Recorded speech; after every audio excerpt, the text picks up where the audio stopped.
the general form of any exponential model, and that's y equals ab to the x. Exponential means my exponent has a variable in it, so that's what's going to go on here. Now, there's a couple little rules for this. So x is a real number, can't be imaginary, and a is not equal to 0. If a was equal to 0 here, it would wipe out everything and make it just y equals 0. So that's a little thing you have to do. This says b is greater than 0. That just means that b has to be a positive number. That's greater than 0 means it's positive. And then it also says b cannot be equal to 1. The reason b can't be equal to 1, if I put a 1 right here, 1 to any power would be 1. And so it would just be some number for a times 1. So that would actually just be a horizontal line. So that's why the b value has to be something other than 1, but it also has to be positive. Okay, now here's the deal with b, which it's going to split into two categories here. So you have growth or you have decay. Before we get into that, some of these questions will say growth, decay, or neither, and you're not going to see this in the notes today, but I'm pretty sure there's one on the homework like this. So neither happens if A is negative. It doesn't matter what B is. If the A value, if you start out and you see a negative at the beginning after the equal sign, automatically that's going to not fall into exponential growth or exponential decay. We're going to do some more with graphs, but it's still an exponential model, but neither you're going to see a graph that's going to point down in some way, all right? We'll get into graphs a little bit more in our next lesson here, but growth and decay are the two other things that can happen. So for both of these, the A value is positive. And just for a general shape, exponential growth, it kind of looks like a J, kind of goes up from left to right, and it depends on what that B value is, how steep that might be. Exponential decay also points up, but it's going to get smaller as you go from left to right. So those are just some general shapes for you. Like I said, we'll get into graphs a little bit later, but whenever you do the decay or the growth for the B value, the R that is in that stands for the rate. This is going to be more of something we're going to get into on the back in a second, but the rate, and that is as a decimal. Many of the questions you're going to see that have like a word problem or something, they'll give it to you as a percentage, and so in the actual equation, it's written in there as a rate, so it'll be a decimal. Okay, so let me do one more thing here. You're going to have growth if B is greater than 1, and the B value has to be positive. So if it's bigger than 1, if in the parentheses, whatever's being taken to the exponent is bigger than 1, you're going to have growth.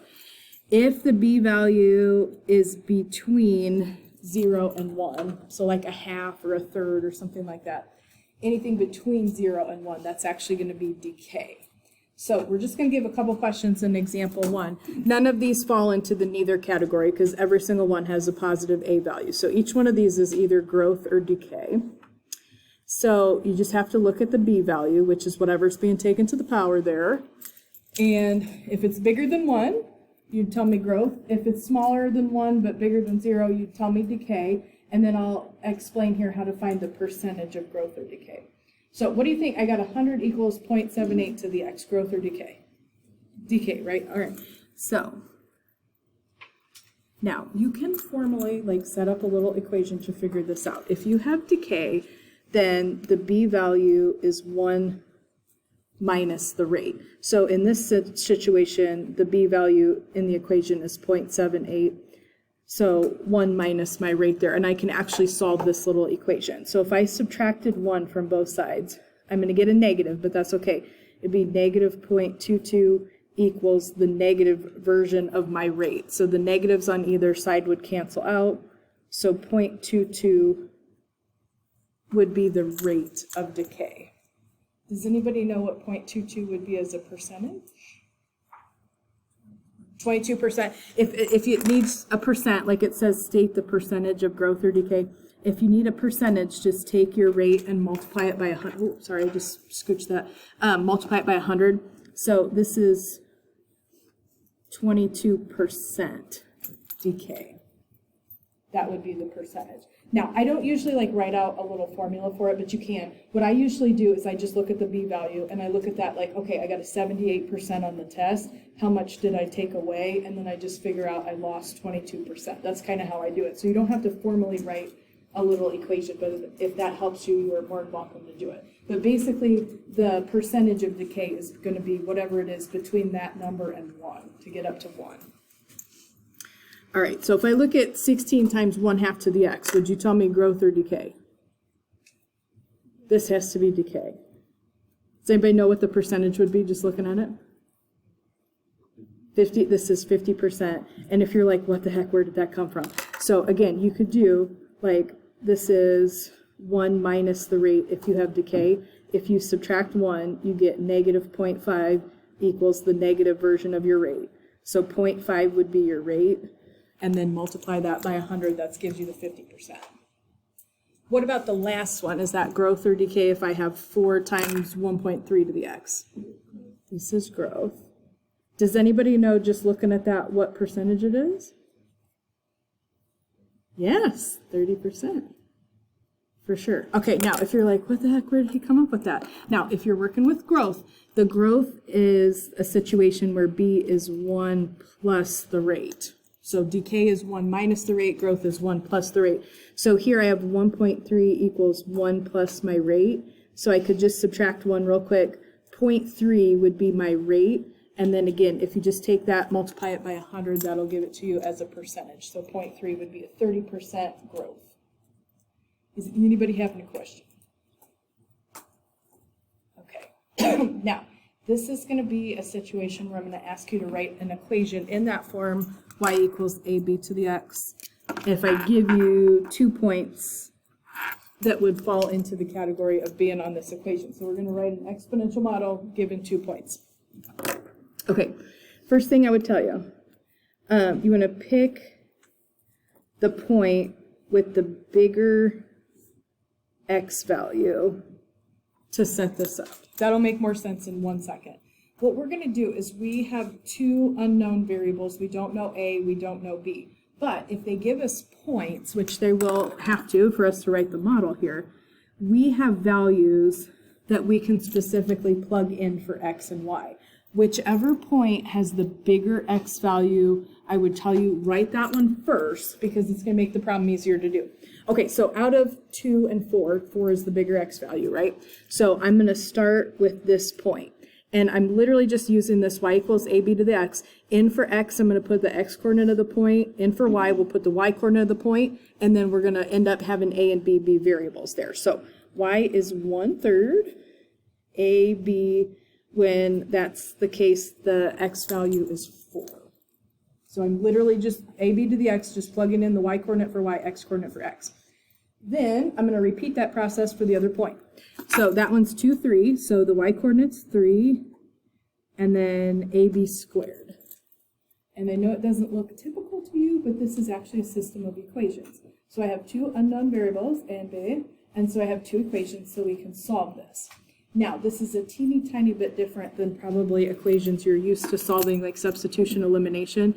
I'm actually going to use elimination here, but I am not going to add and subtract the 2 equations. Anybody know what you would do here? Did I get one now? So I'm plugging in this point. So this point is 2, 3. So the y coordinate of the point is 3. So I'm just replacing y with the y coordinate, a, b, and then x you replace with the x coordinate. Anybody know what operation I should do with those 2 equations to eliminate a variable there? Would you divide A? Yes. Okay, so every time you just have a plain a by itself, so you're going to divide. And when I divide a by a, that eliminates that variable. Okay. Now, completely up to you. Grab your calculator, do this by hand. I'm going to take 1/3 and I'm going to divide that by 3. And I'm gonna hit math, enter, so I can figure that out real quick. This is gonna be 1/9. Okay, what do I get if I divide b to the 4th by b squared? B squared again, right? If you divide b to the 4th by b squared, this is a little throwback to the unit we just got done with. We're just using exponent properties. This would be b squared. Now, we're going to take a square root to solve this, but just remember from the top, I told you guys b is not allowed to be negative. So don't put the plus and minus because b cannot be negative for any exponential model. So just don't worry about that symbol. Literally square root of 1, square root of 9. So this would be 1/3. That's my b value. Now, just like a normal system, I got to get the other variables. So pick whichever equation you want, and we're just going to plug that back in for b. I'd probably use this second equation because then I don't have to deal with the fraction. So I would do 3 equals a times b, which is 1/3 squared, because I knew all the other information there. What you're going to have from this then, 3 equals a times, and then again, we're kind of reviewing some exponent properties there. If I square 1/3, I'm multiplying it by itself or distributing that exponent. So 1 squared is 1, 3 squared is 9. And then either divide both sides by 1/9, or if you want, multiply both sides by 9, and a should be 27. Now, to actually write the model here, you want to have y and x be variables. So the actual equation that these 2 points would go through for your exponential, it'd be y equals a, which is 27, times b, and then to the x. I should see x and y be variables if you're trying to write an exponential model. And then, biggest mistake people make, do not multiply the 27 and the 1/3 together. Don't do that. In your order of operations, you got to do exponents first. So I would first have to take 1/3 to that power of x and then multiply by 27. So don't multiply those together and write like 9 to the x as your equation, because that's not true. This is going to be, you want to write them as 2 separate pieces. Is anybody having a question? Okay, I'm going to have you guys try this one. So you want to pick the bigger x value, but then you're just plugging in the coordinates for x and y in that formula, y equals ab to the x. So I'm just going to set this up. Here's my 2 points. I have -2 and 2, so I would pick the 2, because that's your bigger x value. So y in that point is 20 ab squared. When x is 2, y is 20. For the other point, y is 5/4 when x is -2. So I'm just plugging in the y coordinate of the point for y, the x coordinate of the point for x.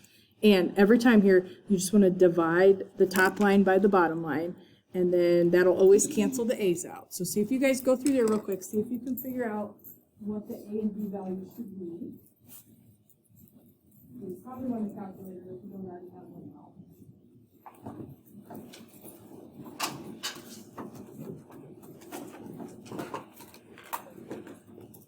And both of these should be nice numbers. I don't think this one has fractions at all. And then think about what to do with that negative exponent.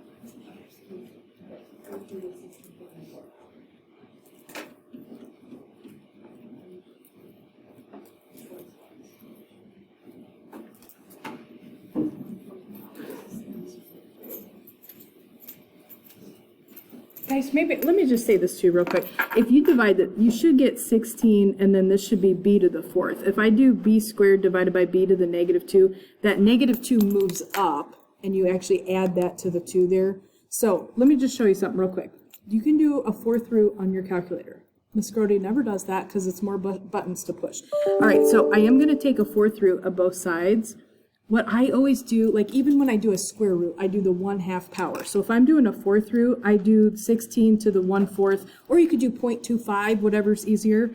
But I always do that instead of trying to do the square root because it's just less buttons to push. So here, 4th root, 1/4 power, or you could put 0.25 like I said. So sorry, spoiler alert, the B value is 2.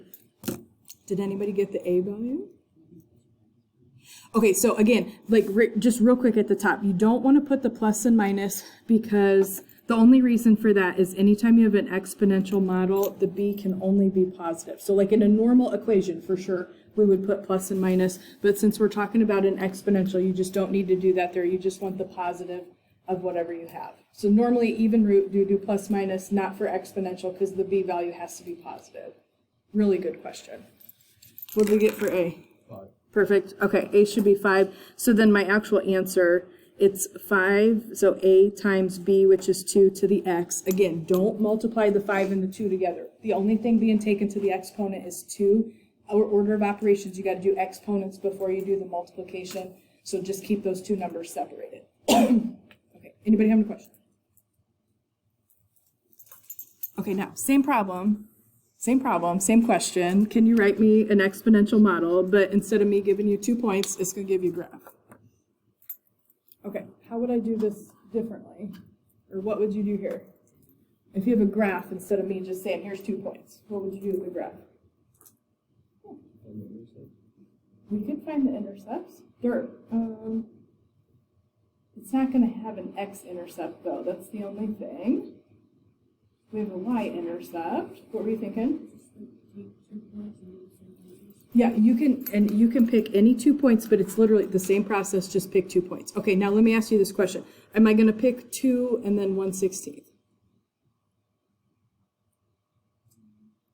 You all are into fractions? Or? Okay, no, everyone's just being quiet. Don't pick hard points, okay? There's 4 points on this graph. Pick the ones that are nice numbers. Don't mess around with the fractions and make your life harder. Okay, now, here's the other deal. If one of the points has a 0 in it, please pick that point. Okay, so like I have the point 0, 1. If you have 0 as one of the points, pick that. And I'm going to show you why right this second. So if I take 0, 1, and I do need 2 points. You can pick any 2 points on the graph. If you're into fractions, more power to you. I'm going to pick easy points. Okay, now here's the deal. If I do y equals ab to the x, the y coordinate is 1, ab, and then the x value is 0. What is anything to the 0 power? 1. 1, 1, 1, 1. Anything to the 0 power is 1. So this is really just giving me the a value because b to the 0 just cancels out.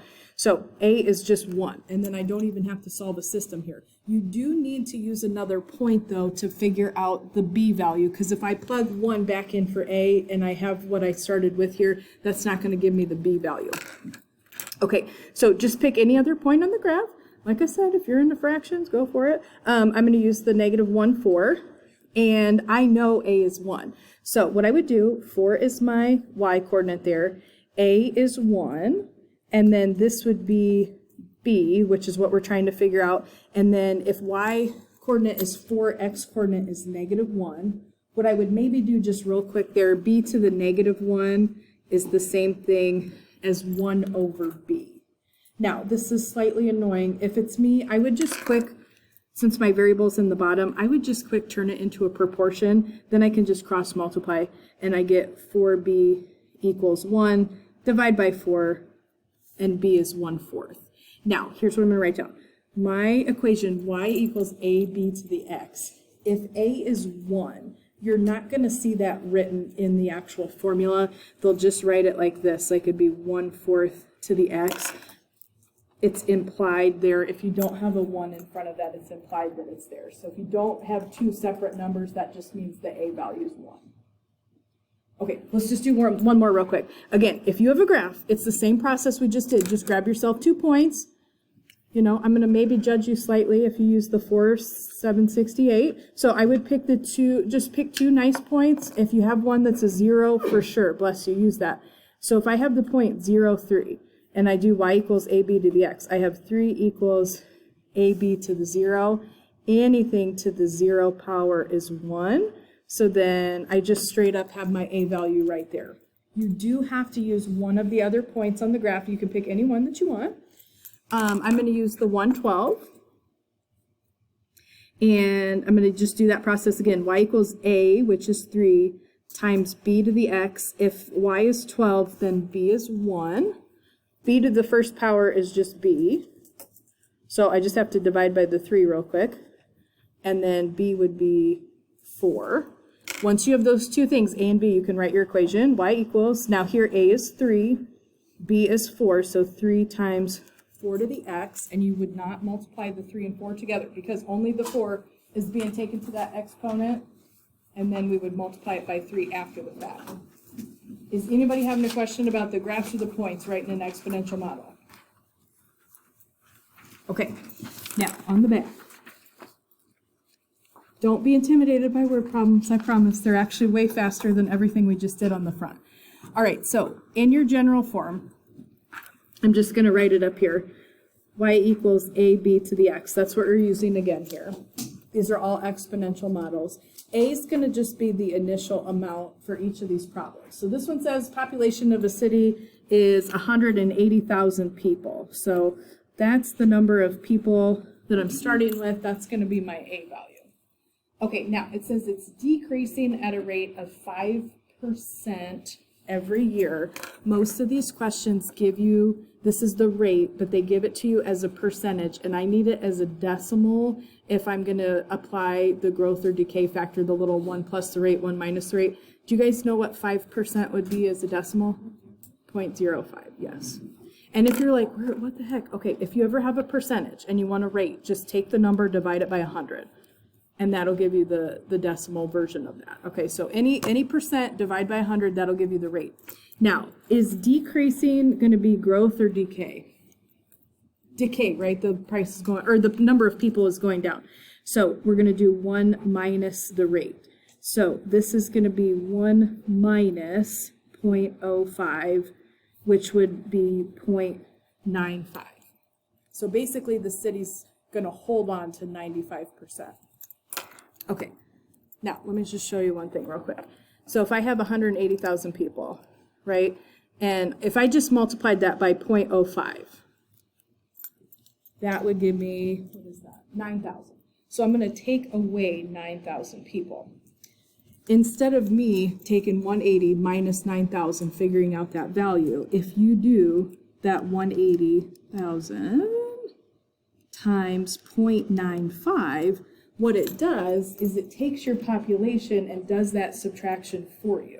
So literally, like after a year, we'd have 171,000 people. So instead of me having to do that extra little step to subtract, it does it for me just in that one step when you do 1 minus the rates. It's accounting and just taking away the 5% all in one step. So just a general formula, super easy. Just the A value times the B value to the X. That's a general model.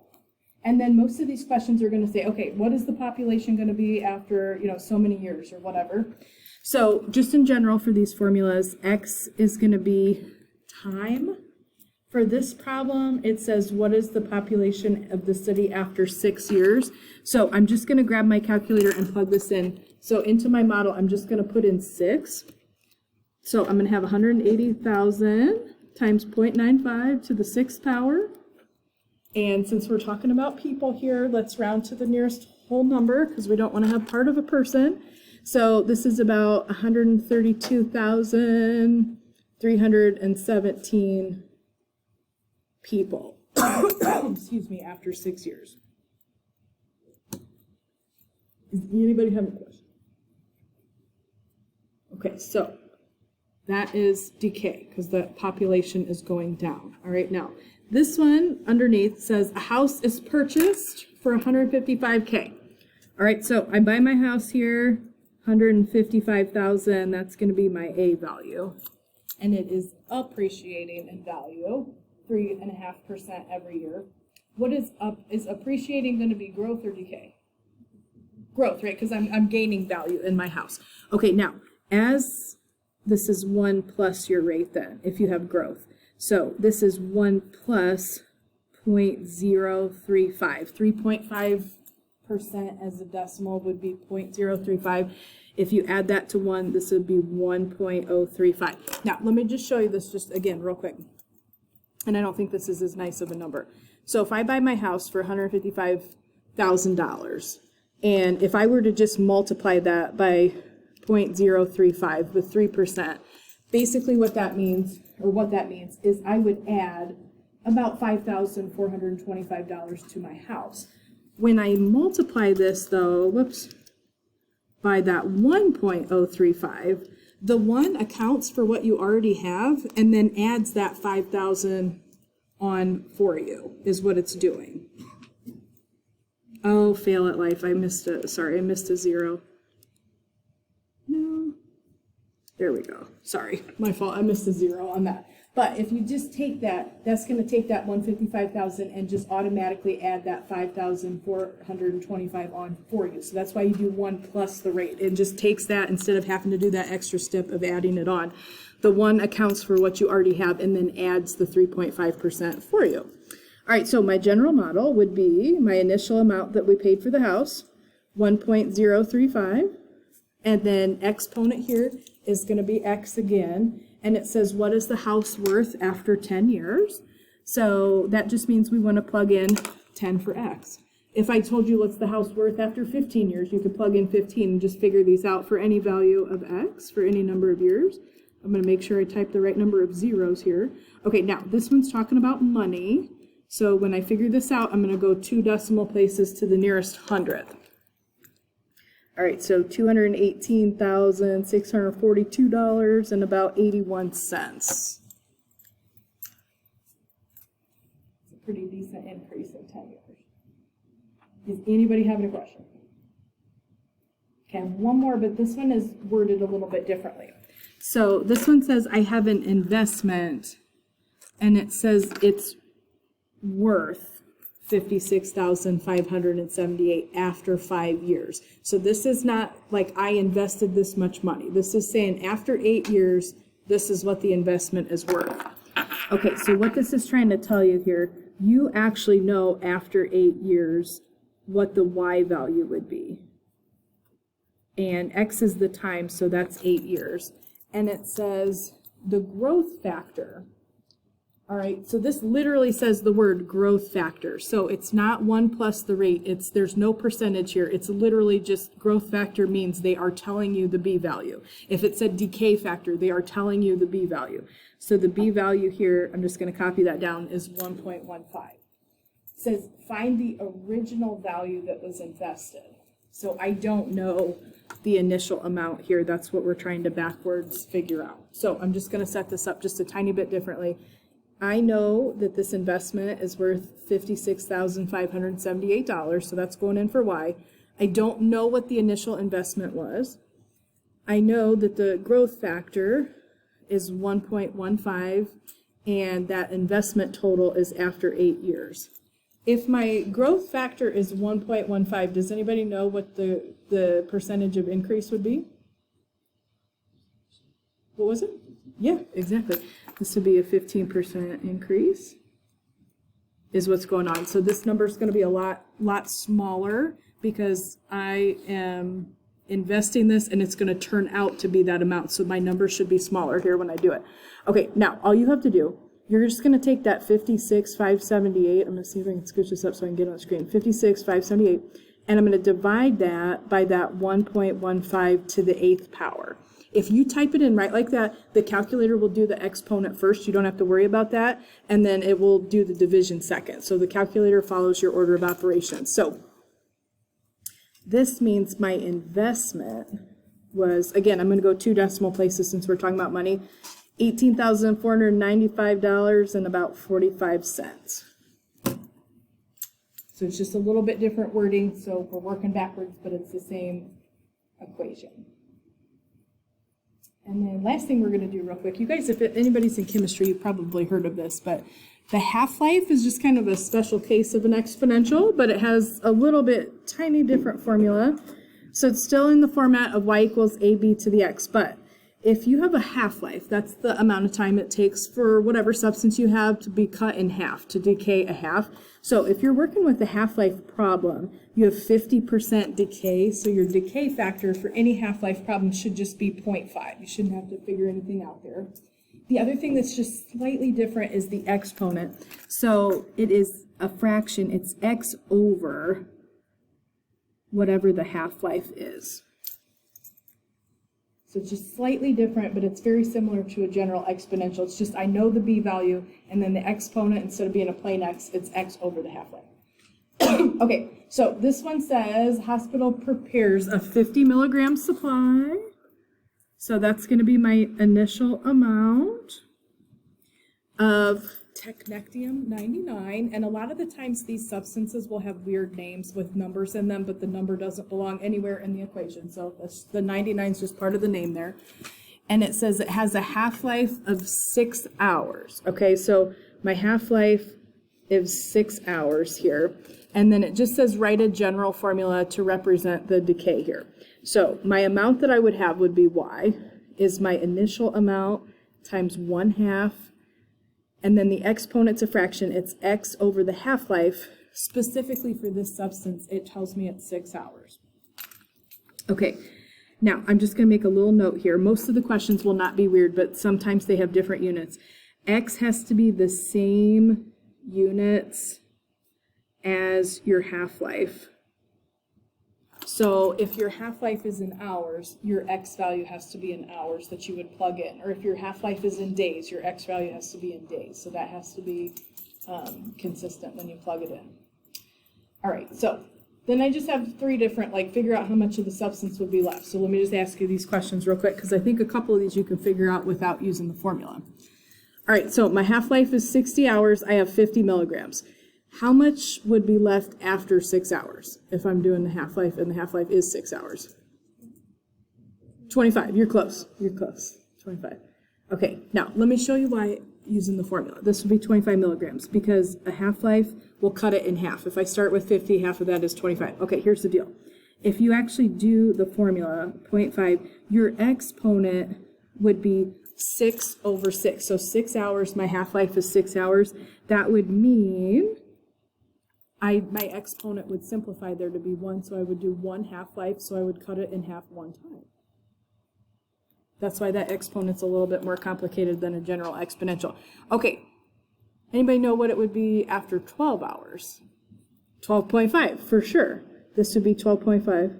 Most of the time these are not nice numbers, but these are right on the half-life. So if you plugged it in here, 50 times 0.5, the exponent here would be 12 over 6, which means that exponent would really be 2, so 2 half-lives. So I cut it in half twice. Okay, now the last one is really what the formula is developed for, because 15 is not divisible by 6. This is not going to be a nice number. It's not a specific like 2 half-lives or 3 half-lives. 15 is going to be a fraction. So most of these are not nice numbers when you do them. So the exponent here would be 15 over 6. So it's more than 2 half-lives, but less than 3. And most of the time it'll tell you in the question, round to the nearest hundredth here. So I'm just going to do 50 times 0.5. Now, if you all have an 83, you have to put whatever, if you have a fraction for your exponent, you have to put it in parentheses. If you have one like I've got a 84 CE up here, if you can see the 15 divided by 6, if you can see that in the exponent, you should be okay. Just hit equals. You don't have to reduce the fraction or anything. But if you have an 83 or you're not getting that number, just put parentheses around the 15 divided by 6, and then you should be okay. So to the nearest hundredth, this is about 8.84 milligrams here. Is anybody having a question? Yeah.